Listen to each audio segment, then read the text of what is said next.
Hello good morning friends, कैसे हैं आप सभी लोग। मैं आशा करता हूं आप सभी लोग सकुशल होंगे, अच्छे होंगे और अपनी तैयारी अच्छे तरीके से कर रहे होंगे। आज हम लोग फिर से हाजिर हैं एक नए वीडियो के साथ। इसमें हम लोग हिंदी का जो प्रैक्टिस सेट है वो 24 देखेंगे। आइए स्टार्ट करते हैं। अगर वीडियो आपको पसंद आए तो प्लीज़ लाइक करें, शेयर करें एंड सब्सक्राइब करें। अगर कोई भी डाउट रह जाता है तो आप लोग कमेंट बॉक्स में कमेंट भी करें बेझिझक। कोई क्वेश्चन में कहीं प्रॉब्लम होती है, कोई मिस्टेक होती है हमारी, तब भी हमें बताएं बेझिझक। पहला क्वेश्चन आपकी स्क्रीन पर आता हुआ, मया मोरी मैं नहीं माखन खायो, ख्याल परे ये सखा मिली, मोह मेरो मुख लपटायो। उपरोक्त पंक्तियों में कौन सा रस है? ए श्रृंगार, बी वात्सल्य, सी भक्ति, डी करुण। तो इसका जो राइट आंसर होगा दोस्तों वात्सल्य रस होगा। यहाँ पर क्या होगा? वात्सल्य रस। सूरदास की पंक्तियां हैं कि मैया मोरी मैं नहीं माखन खायो, ख्याल परे ये सखा मिली, मोही मेरो मुख लपटायो। उपरोक्त पंक्तियों में आपका वात्सल्य रस है। नेक्स्ट क्वेश्चन, क्वेश्चन नंबर 2 आपकी स्क्रीन पर आती हुई देखते हैं कि पुलक प्रकट करती है धरती, हरित तृणों की नोकों से, मानो झूम रहे हो तरु भी, मंद पवन के झोंकों से। उपरोक्त पंक्तियों में कौन सा अलंकार है? ए उत्प्रेक्षा, बी उपमा, सी अनुप्रास, डी मानवीकरण। तो उपरोक्त पंक्तियों में जो आपका अलंकार है वो उत्प्रेक्षा अलंकार है, क्योंकि यहां पर आपको एक शब्द मिला होगा मानो। जहां पर मन मानो, जन जानो, मानो आदि शब्द आए वहां पर उत्प्रेक्षा अलंकार होता है। नेक्स्ट क्वेश्चन, क्वेश्चन नंबर 3, मेरी वो बाधा हरो, राधा नांगरी सोई, जातन की झाई परे, श्याम हरित दुति होए। इन पंक्तियों में कौन सा छंद है? ए सोरठा, बी दोहा, सी वर्वय, डी चौपाई। यहां पर आपका दोहा छंद है। अब दोहा क्या होता है इसको भी जान ले। दोहा एक अर्ध सम्मात्रिक छंद होता है। कैसा होता है? अर्ध सम्मात्रिक छंद होता है। इसके पहले और तीसरे चरण में 13-13 मात्राएं होती हैं, दूसरे और चौथे चरण में 11-11 मात्राएं होती हैं। सोरठा कहलाता है।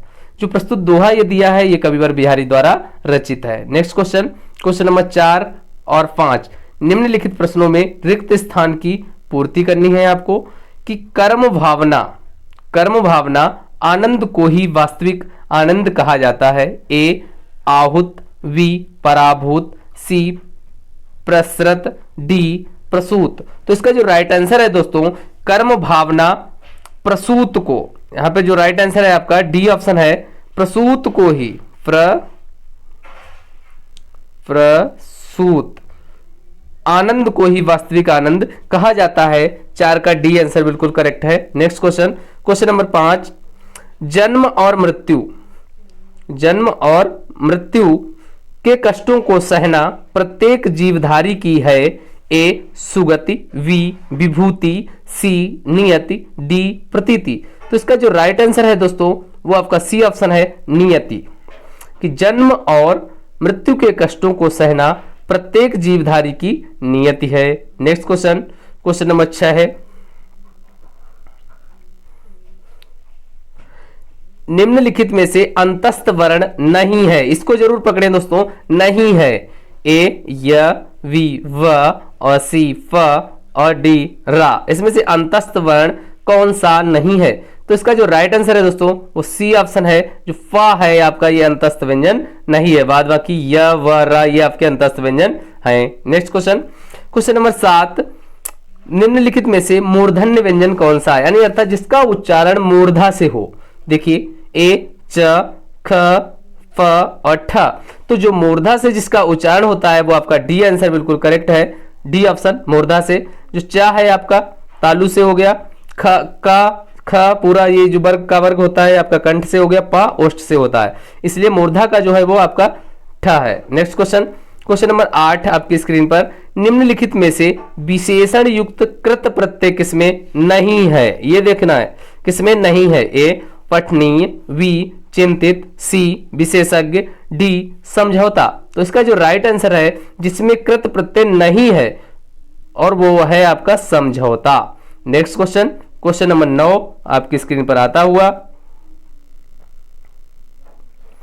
निम्नलिखित में से किस शब्द में बद उपसर्ग नहीं लगा है? ए बदकिस्मत, बी बदनाम, सी बदहजमी, डी बदअस्तूर। तो इसका जो राइट आंसर है दोस्तों वो डी ऑप्शन है, बदअस्तूर में आपका कोई उपसर्ग नहीं लगा है। उपसर्ग क्या होते हैं? ऐसे शब्दांश जो किसी शब्द के आरंभ में जुड़कर उसके अर्थ में परिवर्तन ला दे वे उपसर्ग कहलाते हैं। जैसे ये बदकिस्मत, दोनों अलग कर लेंगे, बद अलग है, बद प्लस किस्मत, बद प्लस नाम, बद प्लस हजम, बदहजमी अलग हो गया, बदअस्तूर अलग नहीं हो सकता, ये अगर अलग करेंगे तो आप इसका कोई अर्थ नहीं निकलेगा। नेक्स्ट क्वेश्चन, क्वेश्चन नंबर 10 आपकी स्क्रीन पर, निम्नलिखित में से किस वाक्य में संबंधवाचक सर्वनाम है? संबंध देखना है। ए जो सोएगा वह खोएगा, बी यह अच्छा है वह नहीं है, सी आप क्या कर रहे हैं, डी मैं स्वयं आऊंगा। तो इसका जो राइट आंसर है दोस्तों ए ऑप्शन के साथ जाता है, जो सोएगा वह खोएगा, इसमें संबंधवाचक सर्वनाम है आपका। नेक्स्ट क्वेश्चन, क्वेश्चन नंबर 11,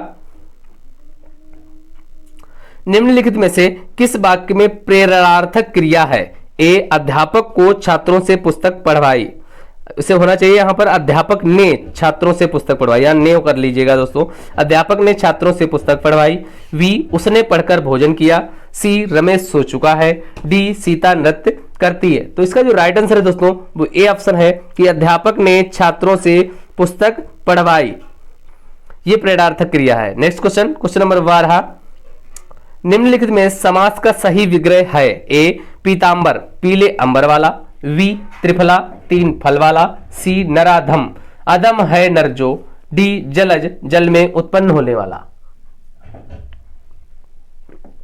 तो इसका राइट आंसर दोस्तों सी ऑप्शन है,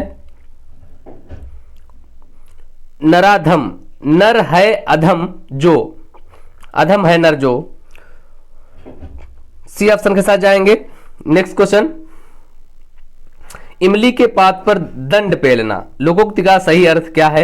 ए बड़ा कार्य करना, बी सीमित साधनों से बड़ा कार्य करने का प्रयास करना, सी कठिन परिश्रम करना, डी उपरोक्त में से कोई नहीं। तो इसका जो राइट आंसर है बी ऑप्शन है दोस्तों कि सीमित साधनों से बड़ा कार्य करने का प्रयास करना। नेक्स्ट क्वेश्चन, क्वेश्चन नंबर 14 आपकी स्क्रीन पर, निम्नलिखित में से अधिष्ठाता का सही संधि विच्छेद क्या होगा? ए अधि प्लस ठाता, वी अधि प्लस स्थाता, सी अधि प्लस स्थाता, डी अधिक प्लस थाता।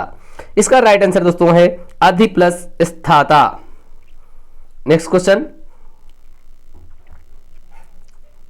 क्वेश्चन नंबर 15 आपकी स्क्रीन पर, यदि विसर्ग के आगे च या छ हो तो विसर्ग का क्या हो जाता है? ए स, वी स और सी स, डी विसर्ग में कोई विकार नहीं होता है। तो इसका जो राइट आंसर है दोस्तों वी ऑप्शन, वहां पर सा हो जाएगा। यदि विसर्ग के आगे च और छ होगा तो विसर्ग का जो है वो सा हो जाएगा, ये वाला सा हो जाएगा आपका सलजम वाला। नेक्स्ट क्वेश्चन,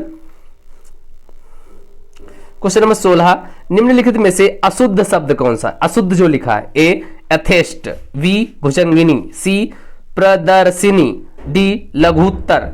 तो इसका जो राइट आंसर है दोस्तों वो सी ऑप्शन के सही, प्रदर्शिनी नहीं प्रदर्शनी होता है, प्रदर्शनी, प्रदर्शनी होता है। नेक्स्ट क्वेश्चन, क्वेश्चन नंबर 17, निम्नलिखित में से शुद्ध शब्द को छांटना है। ए परिशिष्ट, बी पौरुष, सी लावण्यता, डी व्यवहारिक। जो शुद्ध शब्द है वो आपका यहां पर बी ऑप्शन है पौरुष, ये बिल्कुल करेक्ट है। नेक्स्ट क्वेश्चन, क्वेश्चन नंबर 18 आपकी स्क्रीन पर, पेट में दाढ़ी होना इस मुहावरे का सही अर्थ क्या है? ए बाल्यावस्था में ही समझदार होना, वी झगड़ालू होना, सी कुरूप होना, डी निरर्थक होना। तो इसका राइट आंसर दोस्तों है ए ऑप्शन कि बाल्यावस्था में ही समझदार होना। नेक्स्ट क्वेश्चन, क्वेश्चन नंबर 19 आपकी स्क्रीन पर, निम्नलिखित में से किस मुहावरे का सही अर्थ नहीं दिया हुआ है वो आपको बताना है। हाथ कंगन को आरसी क्या, यानी प्रत्यक्ष को प्रमाण क्या, वी लिखे ईसा पढ़े मूसा न पढ़ने योग्य लिखावट, सी सावन हरे न भादव सूखा हमेशा एक जैसे रहना, सांप छछूंदर की गति होना यानी डर जाना। तो जिसका सत्य नहीं है वो आपको बताना है। तो 19 का डी ऑप्शन ये बिल्कुल सही नहीं है आपका कि सांप छछूंदर की गति होना यानी डर जाना, असमय की स्थिति होती है, जो सांप से सुंदर की गति होती है वो असमय होना चाहिए, असंभव की स्थिति, बट यहां पर ये रॉन्ग दिया है, डर जाना। नेक्स्ट क्वेश्चन, क्वेश्चन नंबर 20, निम्न में से अशुद्ध वाक्य क्या है? उसे वहां नौकरी पा गई। वी, उसकी आंखों से आंसू बहते हैं। सी, वह 10 वर्ष तक पढ़ता रहा। डी, तुम्हारे माँ बाप क्या करते हैं? तो इसका जो अशुद्ध वाक्य है दोस्तों वो आपका है उसे वहां नौकरी पा गई, ये होना चाहिए उसे वहां नौकरी मिल गई। नेक्स्ट क्वेश्चन नंबर 21 आपकी स्क्रीन पर आता हुआ, निम्नलिखित में से शुद्ध वाक्य कौन सा है? ए, यह घी की शुद्ध दुकान है। वी, एकता से उन्नति होती है। सी, यह आंखों से देखी घटना है। डी, आज मैं प्रातःकाल वहां गया। तो इसका जो राइट आंसर है दोस्तों वो डी के साथ जाएगा कि आज मैं प्रातःकाल वहां पर गया, बाद बाकी ये सभी रॉन्ग है। नेक्स्ट क्वेश्चन, क्वेश्चन नंबर 22, कोष्ठक में दिया गया चिन्ह किसे इंगित करता है? मतलब इस कोष्ठक पूछ रहा है इस चिन्ह को कहते क्या है? ए, विवरण को। वी, लाघव को। सी, योजक को। डी, लोप निर्देशक को। तो इसका जो राइट आंसर है दोस्तों वो वी ऑप्शन है, लाघव को ये इंगित करता है। नेक्स्ट क्वेश्चन, क्वेश्चन नंबर 23, श्यामा, कलापी, पाली, बसंत दूत शब्द किसके लिए प्रयुक्त हुए हैं? ए, कोयल। वी, काग। सी, मयूर। डी, सुक। तो इसका जो राइट आंसर है दोस्तों वो ए ऑप्शन है, ये सभी शब्द कोयल के लिए प्रयोग किए गए हैं। क्वेश्चन नंबर 24 कह रहा है, निम्नलिखित में से कुछ में त्रुटियां हैं, त्रुटि वाले वाक्य के जिस भाग में त्रुटि हो उसी के अनुरूप विकल्प ए बी सी डी को चयन करें। अगर डी विकल्प चयन करेंगे तो वो अगर सत्य है तो विकल्प डी चयन करें, मतलब कोई गलती ना हो तो। देखते हैं 24वां पढ़ते हैं, सच्चा वीर वह है जो कभी युद्ध से पीठ दिखाकर दौड़ नहीं जाता बल्कि शत्रु का डटकर सामना करता है, कोई त्रुटि नहीं। तो इसका जो राइट आंसर है दोस्तों वो बी ऑप्शन में मिस्टेक है, सच्चा वीर वह है जो कभी, बिल्कुल सत्य है, युद्ध से पीठ दिखाकर दौड़ नहीं जाता, ये वाला मिस्टेक है, युद्ध से पीठ दिखाकर कभी नहीं भागता, ऐसे होना चाहिए। Next question, question number 25, Mahatma Gandhi के सत्य और अहिंसा के सिद्धांतों की अनेकधा बार विश्व के गणमान्य नेताओं ने प्रशंसा की, या कोई त्रुटि नहीं।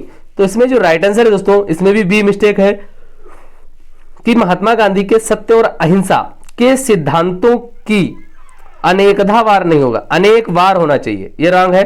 क्वेश्चन नंबर 26, पृथ्वी पर प्रत्येक क्षण न जाने कितने असंख्य जीव पैदा होते हैं, कोई त्रुटि नहीं। तो इसका भी राइट आंसर बी है कि पृथ्वी पर प्रत्येक क्षण न जाने कितने असंख्य नहीं, एक चीज यहां पे प्रूव करेंगे, कितने जीव पैदा होते हैं, ऐसे होना चाहिए, या तो ऐसे होना चाहिए न जाने असंख्य जीव पैदा होते हैं, कितने होगा यहाँ पर एक चीज रहेगी, ये नहीं रहेगा, पृथ्वी पर प्रत्येक क्षण न जाने कितने जीव पैदा होते हैं, ऐसे होना चाहिए, ये रॉन्ग है, यहाँ पर बी ऑप्शन रॉन्ग है।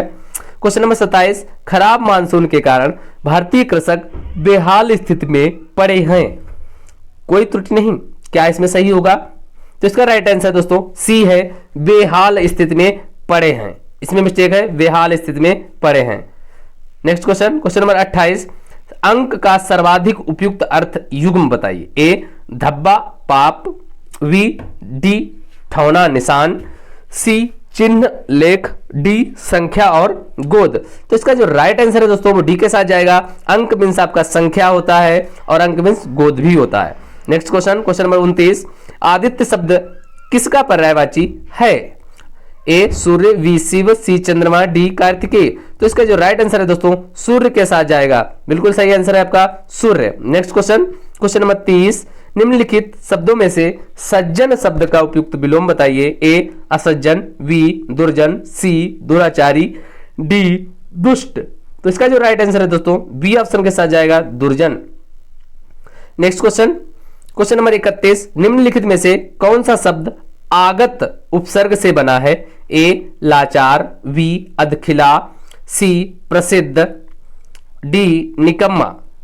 तो इसका जो राइट आंसर है दोस्तों वो आपका ए ऑप्शन है, लाचार जो शब्द बना है वो आपका आवत उपसर्ग है, अर्थात विदेशी उपसर्ग से बना है, लाचार। नेक्स्ट क्वेश्चन, क्वेश्चन नंबर 32, अत्यधिक क्रोध करना, इस मुहावरे का अर्थ आपको बताना है। ए, आंखों का कांटा होना। वी, आंखों में खून उतरना। सी, आंखों में गड़ना। डी, आंखें चार होना। तो इसका जो राइट आंसर है दोस्तों बी ऑप्शन है, आंखों में खून उतरना, यानी अत्यधिक क्रोध करना। क्वेश्चन नंबर 33, इनमें से कौन सी कहावत सही नहीं है? ए, चोर की दाढ़ी में बाल, बी, घर का भेदी लंका ढावे, सी, खोदा पहाड़ निकली चुहिया, डी, काला अक्षर भैंस बराबर। जो इसमें सही कहावत नहीं है वो है चोर की दाढ़ी में बाल, चोर की दाढ़ी में तिनका होना चाहिए था। तो 33 का ए ऑप्शन करेक्ट हो गया आपका। नेक्स्ट क्वेश्चन, क्वेश्चन नंबर 34, निम्नलिखित में द्वंद्व समास बताइए। द्वंद्व, जिसमें आपस में द्वंद्व हो। तो द्वंद्व समास देखते हैं, घी शक्कर, प्रतिदिन, महादेव, चौमासा। तो यहां पर आपका जो राइट आंसर होगा द्वंद्व समास घी और शक्कर, घी और शक्कर। प्रतिदिन अव्ययभाव हो जाएगा, दिनम दिनम प्रति। महादेव महान है जो देव अर्थात शिव, बहुब्रीहि। चौमासा चार मासों का समूह अर्थात द्विगु समास। नेक्स्ट क्वेश्चन, क्वेश्चन नंबर 35, सज्जन का संधि विच्छेद क्या होगा? ए, सद प्लस जन, बी, सत प्लस जन, सी, स प्लस ज प्लस जन, डी, सज प्लस जन। तो इसका जो राइट आंसर है दोस्तों वो बी के साथ जाएगा, सत प्लस जन। नेक्स्ट क्वेश्चन, क्वेश्चन नंबर 36 आपकी स्क्रीन पर आता हुआ कि अपने जीवन के उद्देश्य की पूर्ति के लिए हमें परिश्रम करना पड़ता है, कैसा? अथाह, अक्षुण्ण, अथक, अपार। तो इसका जो राइट आंसर है दोस्तों वो सी ऑप्शन है, अथक परिश्रम करना पड़ेगा। कितना? अथक परिश्रम करना पड़ता है। नेक्स्ट क्वेश्चन, क्वेश्चन नंबर 37, प्रेम के मार्ग पर सच्चे लोग अपना सभी स्वार्थ और त्याग कर चलते हैं, क्या? अहंकार, गर्व, अभिमान या स्वाभिमान। इसका राइट आंसर दोस्तों ए है, अहंकार। प्रेम के मार्ग पर सच्चे लोग अपना सभी स्वार्थ और अहंकार त्याग कर चलते हैं। नेक्स्ट क्वेश्चन, क्वेश्चन नंबर 38, संचारी भावों की कुल संख्या कितनी होती है? ए 10, बी 12, सी 33, डी 24। तो इसका जो राइट आंसर है दोस्तों वो है सी ऑप्शन 33। संचारी भावों की कुल संख्या 33 होती है। नेक्स्ट क्वेश्चन, क्वेश्चन नंबर 39, निम्नलिखित में से उपसर्ग रहित शब्द बताइए जिसमें उपसर्ग ना लगा हो। निधि, निकाय, निकल, निगम।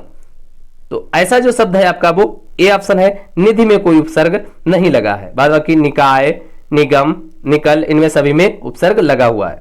नेक्स्ट क्वेश्चन, क्वेश्चन नंबर 40, युधिष्ठिर शब्द में समास होगा। ए द्वंद्व, बी तत्पुरुष, सी अव्ययभाव, डी द्विगु। इसका राइट आंसर दोस्तों बी है, तत्पुरुष समास। नेक्स्ट क्वेश्चन, क्वेश्चन नंबर 41, अखियां हरि दर्शन की भूखी, कैसे रहे रूप रस रांची, ये बत्तियां सुन रूखी। इसमें कौन सा अलंकार है? रस पूछा है दोस्तों, अलंकार नहीं रस पूछा है। ए वीर, बी शांत, सी संयोग श्रृंगार, डी वियोग श्रृंगार। तो इसका जो राइट आंसर है दोस्तों डी ऑप्शन है, वियोग श्रृंगार यहां पर है। वियोग श्रृंगार, वियोग श्रृंगार क्या होता है? जब नायक और नायिका में अलगाव पाया जाता है, यानी नायक और नायिका दोनों दूर होते हैं, वहां पर आपका वियोग श्रृंगार होता है। नेक्स्ट क्वेश्चन नंबर 42, काली घटा का घमंड घटा, इसमें कौन सा अलंकार है? ए यमक, बी उपमा, सी उत्प्रेक्षा, डी रूपक। तो इसका जो राइट आंसर है दोस्तों यमक अलंकार। काली घटा का घमंड घटा, घटा यहां भी घटा। जब एक ही शब्द बार बार आए और उसका अर्थ भी भिन्न भिन्न हो, वहां पर आपका यमक अलंकार होता है। नेक्स्ट क्वेश्चन, क्वेश्चन नंबर 43, दिए गए विकल्पों में से तत्सम शब्द समूह का चयन करिए। ए धव, छल, ढाल, निस्तिन, बी पासी, दीनार, छल, रई, सी नख, चीर, जड़ता, सिर, डी हार, दूर, दल, भार। तो इसका जो राइट आंसर है दोस्तों वो आपका डी ऑप्शन के साथ जाएगा। हार, दूर, दल और भार ये शब्द ही तत्सम शब्द है। नेक्स्ट क्वेश्चन, क्वेश्चन नंबर 44 देखिए, नीचे दिए गए विकल्पों में से तद्भव शब्द का चयन कीजिए। तद्भव शब्द, ए वक, बी मुंह, सी कर्म, डी प्रलाप। तो इसमें से जो तद्भव शब्द है आपका वो आपका होगा बी ऑप्शन, मुंह जो है वो तद्भव शब्द है। तद्भव शब्द कहते किसे? संस्कृत निष्ठ ऐसे शब्द जिनमें कुछ परिवर्तन के साथ वो हिंदी में प्रयोग होने लगे हैं उन्हें तद्भव शब्द कहा जाता है। और तत्सम शब्द ऐसे शब्द जो ज्यों के त्यों हिंदी में प्रयोग होने लगे हैं उन्हें हम क्या कहते हैं? तत्सम शब्द कहते हैं। नेक्स्ट क्वेश्चन, क्वेश्चन नंबर 45 आपकी स्क्रीन पर, नया ज्ञानोदय के संपादक कौन है? ए निराला जी, बी कैलाश वाजपेयी, सी रविंद्र कालिया, डी राजेंद्र यादव। इसका जो राइट आंसर है दोस्तों वो सी के साथ जाएगा। रविंद्र कालिया नया ज्ञानोदय के संपादक हैं। नेक्स्ट क्वेश्चन, प्रश्न संख्या 46 से 50 तक निम्नलिखित गद्यांश को पढ़ना है, उसके बाद प्रश्नों के उत्तर देने। पढ़ते हैं। शिक्षा को वैज्ञानिक और प्राविधिक मूलाधार देकर हमने जहां भौतिक परिवेश को पूर्णतया परिवर्तित कर दिया है और जीवन को अप्रत्याशित गतिशीलता दे दी, वहां साहित्य, कला, धर्म और दर्शन को अपनी चेतना से बहिष्कृत कर मानव विकास को एकांगी बना दिया है। पिछली शताब्दी में विकास के सूत्र प्रकृति के हाथ से निकलकर मनुष्य के हाथ में पहुंच गए हैं, विज्ञान के हाथ में पहुंच गए हैं, और इस बंद गली में पहुंचने का अर्थ मानव जाति का नाश भी हो सकता है। इसलिए नैतिक और आत्मिक मूल्यों को साथ साथ विकसित करने की आवश्यकता है, जिससे विज्ञान हमारे लिए भस्मासुर का हाथ न बन जाए। व्यक्ति की क्षुद्रता यदि राष्ट्र की क्षुद्रता बन जाती है तो विज्ञान भस्मासुर बन जाता है। इस सत्य को प्रत्येक क्षण सामने रखकर ही अणु विस्फोट को मानव प्रेम और लोकहित की मर्यादा दे सकेंगे।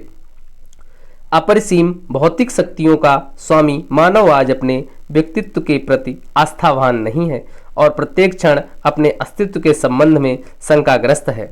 तो इस पर आधारित जो क्वेश्चंस हैं देखते हैं। पहला क्वेश्चन दिया है, हमारी विज्ञानाधारित शिक्षा की सर्वाधिक महत्वपूर्ण देन क्या है? मतलब हमारी जो विज्ञान आधारित शिक्षा है इसकी सर्वाधिक महत्वपूर्ण देन क्या है? ए, गतिशील जीवन का प्रत्यावर्तन, बी, जीवन का अपरिसीम भौतिक विकास, सी, जीवन का सर्वांगीण विकास, डी, जीवन का एकांगी विकास।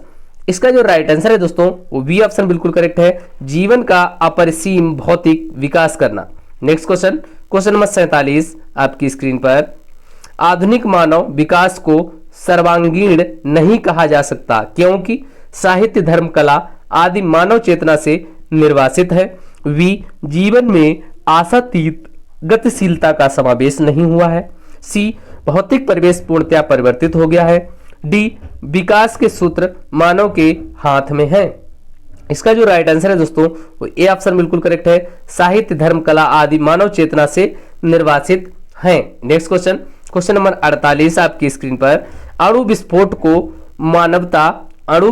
को मानवतावाद की मर्यादा देना तभी संभव है जब व्यक्ति की उदात्त भावनाओं को विकसित किया जाए। बी, क्षुद्रता राष्ट्र की क्षुद्रता बन जाए, क्षुद्रता को राष्ट्र की क्षुद्रता ना बनने दिया जाए। डी, क्षुद्र भावनाओं का उन्नयन हो। इसका जो राइट आंसर है दोस्तों सी ऑप्शन है, क्षुद्रता को राष्ट्र की क्षुद्रता ना बनने दिया जाए। नेक्स्ट क्वेश्चन, क्वेश्चन नंबर 49, मानव विज्ञान को भस्मासुर बनने से कैसे रोका जा सकता है? ए, मानव जाति का विनाश करके, दोस्तों सॉरी फिर से देखते हैं, मानव जाति का विनाश रोककर। वी, नैतिक आत्मिक मूल्यों को विकसित करके। सी, भौतिक जीवन मूल्यों का निर्धारण करके। डी, प्रकृति जगत का पूर्ण स्वामित्व प्राप्त करके। तो इसका जो राइट आंसर है दोस्तों बी ऑप्शन है, नैतिक आत्मिक मूल्यों को विकसित करके। नेक्स्ट क्वेश्चन, क्वेश्चन नंबर 50 और आज के वीडियो का अंतिम क्वेश्चन जो है, आज का मानव अपने व्यक्तित्व और अस्तित्व के प्रति इसलिए शंकालु है क्योंकि उसका आत्मविश्वास लुप्त होता जा रहा है। वी, वह ईश्वर के प्रति आस्थावान नहीं है। सी, वह सीमित भौतिक शक्तियों का स्वामी है। डी, वह विज्ञान की विध्वंसक शक्तियों से भयभीत है। तो इसका जो राइट आंसर है दोस्तों डी ऑप्शन है, वह विज्ञान की विध्वंसक शक्तियों से भयभीत है। आज के वीडियो में इतना ही दोस्तों। अगर आपको वीडियो पसंद आया है तो प्लीज लाइक करें, शेयर करें एंड सब्सक्राइब करें। और इसकी पीडीएफ अगर चाहिए तो आप लोगों को कमेंट करना है, कमेंट बॉक्स में आपको पीडीएफ शेयर कर दी जाएगी। Thanks for watching. जय हिंद, जय भारत।